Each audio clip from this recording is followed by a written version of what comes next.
But in the meantime, I will call to order the Stillwater Economic Development Authority meeting for April 7th, 2025. Trustees, questions, comments, or action on the consent docket? Motion to approve the consent docket. Second. A motion and a second to approve. Please vote. Consent docket's approved with a vote of 5-0. Item 5A is the Stillwater Chamber of Commerce quarterly report from Carrie Moore.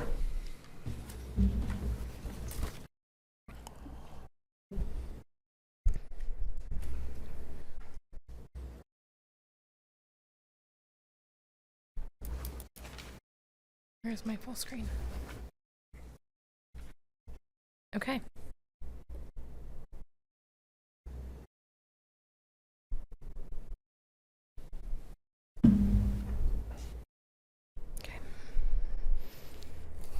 There we are. Council, I am Carrie Moore, Director of Economic Development for the Stillwater Chamber of Commerce. Grateful to be here tonight. As we continue to refine the reports and figure out what is a good flow, I think it's appropriate to, each time we give a report, start with the mission. And so just reminding the community and anybody watching that our mission is to accelerate economic growth through collaborative efforts guided by sustainable and ethical practices. So as we navigate projects or programming, we are asking ourselves, is it sustainable? Is it collaborative? Is it intentional? And of course, is it ethical? We submitted a long-winded report that I feel extremely proud of, but highlighting every single thing in that, we would be here a very long time. So the highlight reel I will go through, then I will go through what the impacts of those are, and then the last slide is what to expect next.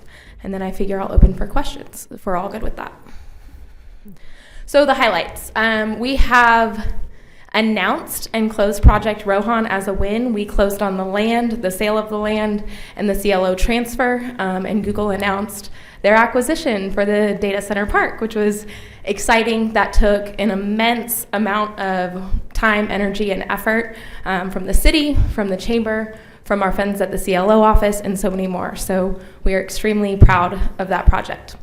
Our site consultant database has grown to over 100 contacts. That is directly that is a direct result of the programming and events that we have attended on a regional and national level. So we're excited to move forward with that and have direct contact with a lot of individuals who are wanting to do what we want to do. So we have launched the Stillwater Economic Development social media accounts. So we are now on Facebook and on Instagram and soon to be on LinkedIn.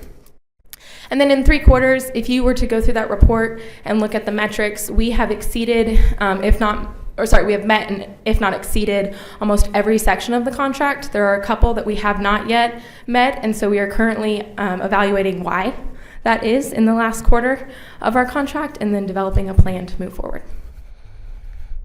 So what's the impact of everything that's in the report? What it's all summed up into is that we're supporting job creation through business recruitment and expansion. We're working on ways to raise the community income level through enhancing existing employment. So those 2 bullet points are key. It takes a lot of partnership and collaboration to do either of those, and part of that is the trust that we have had with the city in having our contract. So we're extremely grateful for that. We're attracting investment in Stillwater. We're getting a lot of calls and a lot of interest about what's happening, why it's happening, and how people can be a part of it. We're attracting a more diverse population to our community, and that's massively important for economic growth. And then we are creating stability and sustainability for economic development to continue within our community. So regardless of who's in this role, they have an excellent framework to move forward and what to expect to step in if needed. Not that we expect anybody else to have to step in. So what to expect moving forward? Continued growth and trust in our partnership. I think I feel in the last year of being in this role, we have made great strides in that. I'm extremely grateful for the time and the monthly touch points, whether that's with Brady or Dawn or whoever on the city team, as well as our partners with Meridian and our community members who show up and are involved in our economic development committee. We're continuing expansion and programming to support creating, retaining, and reinvesting wealth within our community, which is the definition of economic development. We're expanding our network reach to untapped community and regional partners. So we have really engaged in the regional partnership with Oklahoma City.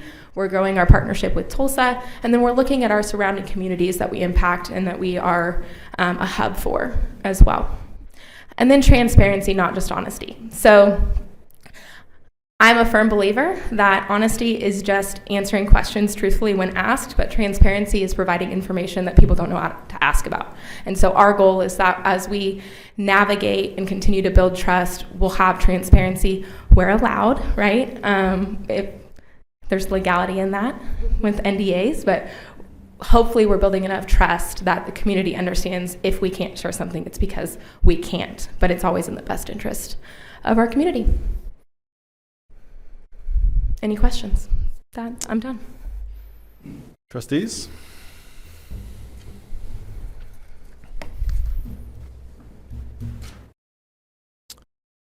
What do you need from us?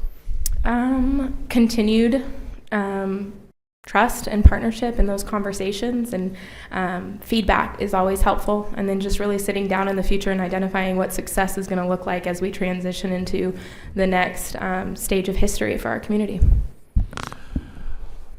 That's great. I mean, I think this last couple of months has been a pretty banner couple of months for the chamber. The data center project and the announcement of that. I mean, I don't know. When you talked about transparency, a lot of that was under NDA, and so we haven't been talking about it. But the chamber, I mean, they came to the chamber in 2018, and your role in continuing to lease that land so that it would be available for them when they were decided to move forward. Kind of a creative solution to a problem that had to be put in place a few years back. So there's a lot of work that the chamber's done there, and then with Kingspan and that new that work. It's exciting right now at USA Rare Earth. From what I can tell, the political climate is helpful for them. They're manufacturing things here in Stillwater that only places in China really are currently manufacturing, and that's a bit of a stranglehold right now. So it's great to see that they're getting geared up just at a time when we can really play a huge key role in a global market for those rare earth minerals. So again, something that the chamber's been playing a role in. So appreciate the work that y'all are doing. I think the other thing that I've seen, Carrie, from you that I appreciate is just the being out at some of these conferences. It's in the report, some of the site selector conferences and meeting those folks. I mean, I think a big part of this is just making sure people know who we are and know where we are and know what's going on in Stillwater, and continuing to, when press releases that go out that have our name and Google's name in them together, they're very helpful for keeping those eyeballs, but those eyeballs need to have a place to go and to talk to and to say, hey, what's going on in Stillwater? And that's, you being at events and getting the name and the presence out there and building those relationships is really important. I mean, I think a lot of this is dependent on businesses who want to go do things, and we may not be looking at the best economic situations right now, but there's definitely people out there, and we want to be a name that they know and that they recognize, and we want you to be in front of those folks so that when they are looking for those opportunities, Stillwater is an option they start to think of, and that's Thank you. So good to see that those relationships are being built. Thank you. Lots of good conversations, specifically in Orlando at that site selectors. Tariffs is the big talk. So for what it's worth, the feedback from site selectors is that the approach that USA Rare Earth has taken is getting ahead of some of those is what a lot of those companies are wishing they had done, that they would have made decisions and looked at onshoring 3-4 years ago. And so I think that we have an opportunity. Yeah, absolutely. And I think, I think that those, again, just sort of being recognized as a place where that's happening. They can't come here if they don't know we exist, right? Exactly. So. Thank you. All right. Thank you. Gary, thanks.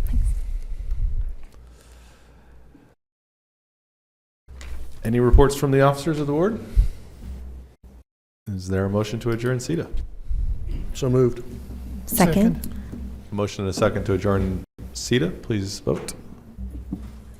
With a vote of 5-0, the Stillwater Economic Development Authority is now adjourned.